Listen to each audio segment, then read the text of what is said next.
My brothers of the storm, gather yourselves and listen.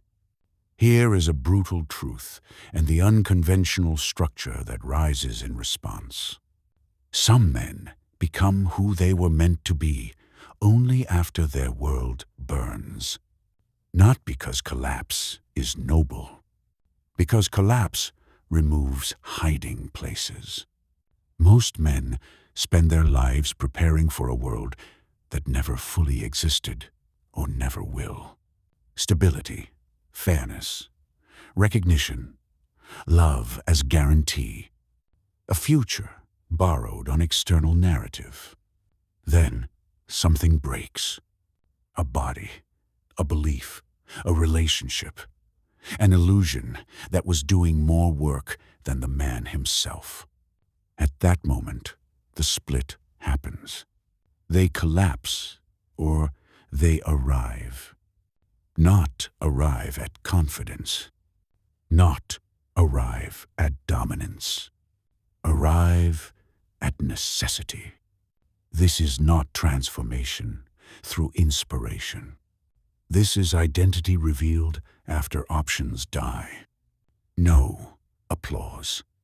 No witnesses. Just inventory and movement. Forward motion begins here. Part 1. The unconventional take.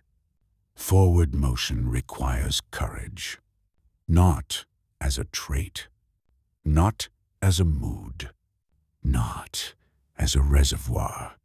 Courage does not fill. It depletes. Anyone waiting to feel ready has misunderstood the mechanism.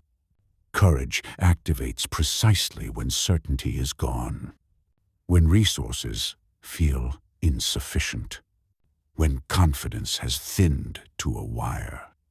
If courage required abundance, it would just be confidence in costume. A reservoir implies safety, margin, backup. Courage offers none of that. Courage is a withdrawal made, knowing the account may hit zero, and stepping forward anyway. Storm spends courage violently. Void proves whether any continuity remains. Strip away comfort. Strip away narrative. Strip away validation, identity, permission. What remains is not bravery. It is motion without support. That motion is courage. Men chase courage by adding things. Preparation, titles, armor, belief systems. They all miss. Courage is revealed only after subtraction is complete. When strength exists, but is insufficient. When cunning sees the odds clearly and still moves. This is why courage never feels adequate. Adequate courage means the situation is not real yet. In the old God's frame, courage was never meant to be stored. It was meant to be burned, spent inefficiently, wasted in moments where retreat would have been reasonable. That waste is the proof. If you feel like you never have enough courage, good. You're still using it. Let the good work commence. Part 2. The 7 Commandments of Collapse and Courage. 1. Collapse is a gate, not a verdict. When the world burns, it is not judging you.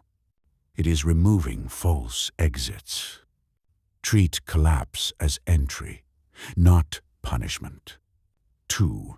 Courage activates only after certainty dies. If you feel ready, you are early. If you feel insufficient and move anyway, you are on time. 3. Courage is spent, not stored. Any attempt to conserve courage is an attempt to avoid the moment. Spend it where retreat would make sense. 4. Storm is the cost, void is the audit. Storm will drain you without asking. Void will reveal what was never real to begin with. Endure both without negotiation. 5. Add nothing during collapse. No new identities, no new myths, no new justifications. Subtraction is the only honest operation. 6. Motion precedes meaning. Do not wait for clarity. Clarity arrives after movement, not before. Move first. Interpret later. 7. If it feels like you have none left, you are doing it correctly. Courage never feels sufficient. The moment it does, you are no longer risking anything that matters. That's the strike.